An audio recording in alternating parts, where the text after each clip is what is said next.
Ethiopia. Dawn, and as the sun breaks through the piercing chill of night on the plain outside Coram, it lights up a biblical famine, now in the 20th century.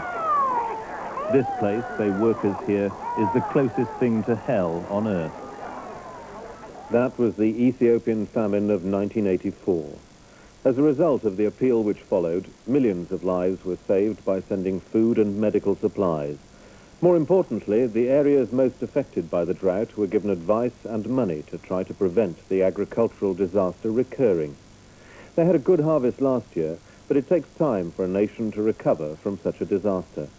And when the mare, that's the main harvest rains, failed again this year, it was a cruel blow to a country still attempting to get back on its feet.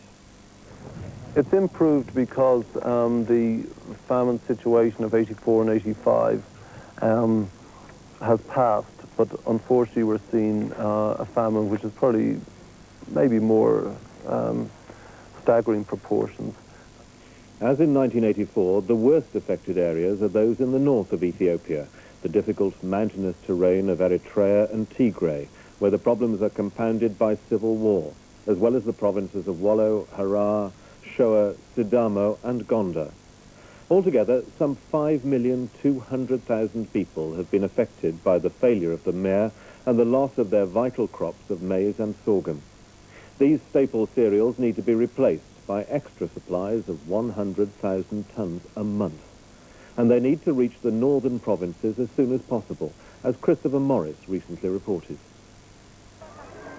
Coram has now become the main food distribution centre in this drought-stricken area. About 100 people a day used to come here 3 months ago. Now it's 3,000 every day and increasing, with food stocks running out fast. In their desperation, forced by hunger of failed crops and continuing civil war, these people have walked for several days to reach Coram. Now, exhausted, weak and malnourished, they wait patiently their turn to collect rations for the other members of their families, many of whom were too sick to make the long journey. What the relief agencies are desperate to avoid this time are the food distribution centres like this one at Coram being transformed into massive refugee camps. Camps which, in 1984, soon turned into breeding grounds of disease and infections in which tens of thousands died. So the people of Ethiopia are able to help themselves, and this time the aim is to deliver supplies to food distribution points. From there, they'll find the food and medical help they need immediately and then return to their homes. Across this harsh terrain, the transportation of relief by the Disasters Emergency Committee of the British Red Cross, Christian Aid, CAFOD, Oxfam and the Save the Children Fund has already begun.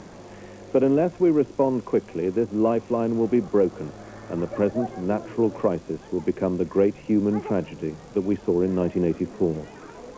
The situation may not appear as serious now as it was 3 years ago, but as you've seen, the potential for catastrophe and massive loss of life could be very much worse. So please give whatever you can. You can phone now if you wish to give by credit card. Ring 01 if you're outside London, 200 1000. The lines will be open until midnight tonight and between 9 a.m. and 6 p.m. tomorrow and Wednesday. Cheques and postal orders should be made payable to the Disasters Emergency Committee and sent to Michael Buerk, Ethiopian Famine Appeal, P.O. Box 999, London, EC2R 7ET. Or you can make a donation at any bank or post office. This information is also available on page 189 of CFAX. Please send a stamped addressed envelope if you'd like a receipt so that every penny can go where it's most needed.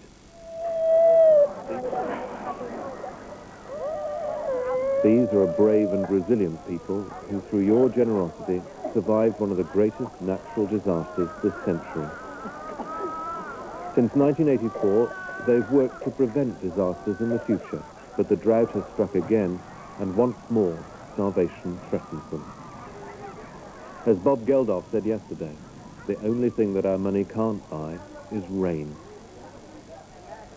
Because of the progress that's been made, it may be easier for them to survive with your help.